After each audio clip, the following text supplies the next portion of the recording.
дар толори академияи намудҳои варзиши размии шаҳри Екатеринбург ташкилоти бонуфузи RCC Boxing Promotions шоми бокси касбиро доир намуд. Дар ин мусобиқа 9 ҷуфт мушзанӣ карданд ки дар ду рақобати он варзишгарони Тоҷикистон низ ҳунарнамоӣ карданд. Шоми бокси касбӣ бо рақобати варзишгари ҷавону умедбахши тоҷик Баҳодур Ёқубов бо ҳарифаш аз Россия Виктор Вежливецов оғоз гардид.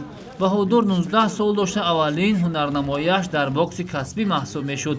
Аз ибтидои рақобат мушзани ҷавони тоҷик бартариро ба даст гирифта зарбаҳои худро ба ҳадаф мерасонид. Барои Виктор Вежливецов ин қуввозмоии дуюм дар бокси касбӣ ба ҳисоб мерафт, аммо варзишгари тоҷик 4 раунд дар ринг ҳунарнамоии ҷолибу натиҷабахш намуда дар ниҳоят бо бартарии калон ғалаба ба даст овард.